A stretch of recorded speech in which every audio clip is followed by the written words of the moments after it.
அனைவருக்கும் வணக்கம். Welcome to my channel. இன்னைக்கு ரொம்பவே கிறிஸ்பியான ஒரு டேஸ்டியான ஸ்வீட் பாப்கார்ன் எப்படி செய்கிறதுன்னு சொல்லி பார்க்கலாம். இதுக்கு தேவையான இன்க்ரீடியன்ட்ஸ் என்னென்னு சொல்லி நான் டிஸ்கிரிப்ஷனில் கொடுத்துட்றேங்க. அதோட நான் ஆட் பண்ணும்போது சொல்லிகிட்டே வரேன். இப்போ வாங்க இது எப்படி செய்கிறதுன்னு சொல்லி பார்க்கலாம். ரொம்பவே ஈஸியாக செய்யலாம். அதுக்கு முன்னாடி எங்களோட இந்த சேனல் நீங்கள் இது வரைக்கும் சப்ஸ்கிரைப் பண்ணலாம், மறக்காமல் சப்ஸ்கிரைப் பண்ணிக்கோங்க. அதோட பக்கத்தில் இருக்க பெல் பட்டனையும் ப்ரெஸ் பண்ணிக்கோங்க. இதனால் நாங்கள் எப்போ வீடியோஸ் அப்லோட் பண்ணாலும் நீங்கள் மிஸ் பண்ணாமல் பார்க்கலாம். முதல்ல ஒரு கடாயில் ஒரு 2 ஸ்பூன் ஆயில் இல்லை நெய், பட்டர் எது வேணாலும் நீங்கள் போட்டு நல்லா ஹீட் பண்ணிக்கலாம்.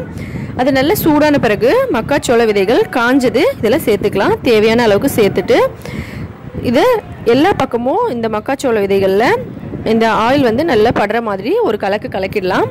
கலக்கிட்டு அது மேலே ஒரு தட்டு போட்டு மூடிடலாம். ஸ்வீட் கார்னில் இது செய்ய முடியாதுங்க. இது நார்மலான மக்காச்சோளம் காஞ்ச விதைகள், நீங்கள் அதை மாதிரி செய்யலாம். இதை மூடிட்டு கொஞ்ச நேரம் வெயிட் பண்ணலாம். ஒரு நிமிஷத்துக்குள்ளேயே பார்த்தீங்கன்னா இது இந்த மாதிரி படப்படனை வெடிக்க ஆரம்பிக்கும். மீடியமான ஃப்ளேமில் வைங்க. இந்த மாதிரி எல்லாமே உங்களுக்கு நல்லா பார்த்தீங்கன்னா தெரியும் வெடிக்குது. ஒருவேளை நீங்கள் கிளாஸ் மூடி இல்லாமல் ஸ்டீல் மூடி போட்டிங்கனாலும் நல்லா படப்படன்னு வெடிக்கிற சவுண்டு கேட்கும். சவுண்டு நின்ன பிறகு நம்ம இதை ஓப்பன் பண்ணி பார்க்கலாம். இப்போ சத்தம் வந்து அடங்கிருச்சு. நம்ம ஓப்பன் பண்ணி பார்த்துடலாம். பாருங்கள், இது நல்லா பாப்கார்ன் வந்து ரெடியாகி வந்துருச்சு. நம்ம ஏற்கனவே இந்த பாப்கார்ன் வந்து எப்படி செய்கிறதுன்னு சொல்லி பார்த்துருக்கோம். அதில் வந்து மஞ்சள் தூள் போட்டு செஞ்சுருந்தோம். நம்ம ஸ்வீட் பாப்கார்னுக்காக மஞ்சள் தூள் சேர்க்கலை, உப்பு சேர்க்கலை. மற்றபடி ப்ராசஸ் ஒரே மாதிரி தான். இப்போ ஒரு பிளேட்டில் மாற்றிக்கலாம். அதுக்கப்புறம் அதே கடாயில் ஒரு 1/2 கப் போல் சர்க்கரை சேர்த்துக்கலாம். சர்க்கரை வந்து நல்லா மெல்ட் ஆகட்டும். ஸ்வீட் பாப்கார்ன் வந்து பார்த்திங்கன்னா நம்ம நார்மலான பாப்கார்ன் மாதிரி இதுவும் ரொம்ப கிறிஸ்பியாக இருக்கும், ரொம்ப டேஸ்டியாகவும் இருக்கும். இந்த சர்க்கரை வந்து கொஞ்ச நேரம் மெல்ட் ஆகிறதுக்காக நம்ம அப்படியே வைக்கலாம். ஸ்லோ ஃப்ளேம்லேயே வச்சு செய்யுங்க. இது முழுக்க கொஞ்ச நேரம் இதை நம்ம ஸ்லோ ஃப்ளேமில் வைக்கலாம். சர்க்கரை கரையட்டும். இப்போ பாருங்கள், சர்க்கரை வந்து நல்லா கரைய ஆரம்பிச்சிருச்சு. இது ஃபுல்லாகவே நல்லா கரையணும். நம்ம ரொம்ப ஒரு ஈஸியான ப்ராசஸில் இதை செஞ்சிடலாம். நமக்கு அதிகமான வேலையெல்லாம் இதில் கிடையாது. குழந்தைங்க ரொம்ப விரும்பி சாப்பிடுவாங்க இந்த பாப்கார்ன். பெரியவங்க வரைக்கும் எல்லாருமே சாப்பிடலாம். இந்த மாதிரி நல்லா மிக்ஸ் பண்ணி ஃபுல்லாக இது கேரமலைஸ் ஆகிற வரைக்கும் நம்ம இதை இப்படி ஸ்லோ ஃப்ளேமில் வைக்கலாம். சர்க்கரை வந்து ஃபுல்லாக கரையணும். நம்ம வந்து சுத்தமாக இதில் தண்ணி சேர்க்கலை, வெறும் சர்க்கரை மட்டும்தான் சேர்த்துருக்கோம். இதை இந்த மாதிரி நல்லா மிக்ஸ் பண்ணிடலாம். இப்போ சர்க்கரை வந்து கரைஞ்சிருச்சு பாருங்கள். இந்த கலர் வந்து சேஞ்ச் ஆகி சர்க்கரை நல்லா கரைஞ்சிருச்சு. இந்த ஸ்டேஜில் ஒரு 2 ஸ்பூன் போல் நெய் சேர்த்துக்கலாம். ஒரு ஃப்ரெண்ட் வந்து அடிக்கடி கமெண்ட் பண்ணியிருந்தாங்க, நெய் வச்சு ஏதாவது ஸ்நாக்ஸ் அப்லோட் பண்ணுங்கன்னு சொல்லி.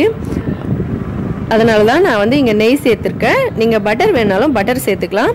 உங்களுக்கு எந்த ஃப்ளேவர் பிடிக்குமோ அந்த ஃப்ளேவர் சேர்த்துட்டு நல்லா மிக்ஸ் பண்ணிக்கலாம். நெய் வந்து குழந்தைங்களோட உடம்புக்கு ரொம்ப நல்லது. நெய் சேர்த்து செஞ்சு கொடுங்க. நோய் எதிர்ப்பு சக்திகள் வந்து அதிகரிக்கும். இப்போ இதை நல்லா மிக்ஸ் பண்ணிவிட்டு நாம் ஏற்கனவே ரெடி பண்ணி வச்சுருந்த பாப்கார்ன் இதில் சேர்த்துடலாம். இதை சேர்த்துட்டு நல்லா மிக்ஸ் பண்ணி விட்டுடலாம். எல்லா சைட்லேயும் இந்த கேரமலைஸ் வந்து இந்த பாப்கார்னில் படுற மாதிரி லைட்டாக நம்ம மிக்ஸ் பண்ணி விட்டுடலாம். குழந்தைங்களுக்கு வந்து அதிகமாக ஸ்வீட்னா ரொம்ப பிடிக்கும். அதோட நம்ம இந்த மாதிரி பாப்கார்ன் செஞ்சு கொடுத்தோம்னா ரொம்ப விரும்பி சாப்பிடுவாங்க. சின்ன குழந்தைங்கள்லேருந்து பெரியவங்க வரைக்கும் எல்லாருக்குமே இதோட டேஸ்ட் ரொம்ப பிடிக்கும். சூப்பராக நெய்யோட ஃப்ளேவர் வந்துட்டுருக்கு. இதை இந்த மாதிரி எல்லா பக்கமும் படுற மாதிரி நல்லா மிக்ஸ் பண்ணிடலாம். மிக்ஸ் பண்ணிவிட்டு நம்ம வந்து ஒரு தட்டில் கொட்டி இதை ஆற வச்சிடலாம். ஆறின பிறகு இதை நீங்கள் சாப்பிடலாம். சரியான கிறிஸ்பியாக இருக்கும், ரொம்ப டேஸ்டியாக இருக்கும். நல்லா ஆறிட்ட பிறகு நீங்கள் யூஸ் பண்ணுங்கள். நல்லா ஒட்டிக்கிட்டு இந்த கேரமலைஸ் அவ்வளோ சூப்பராக இருக்கும். நமக்கு பார்க்குறதுக்கே பாருங்கள் எவ்வளோ கலர்ஃபுல்லாக இருக்குது.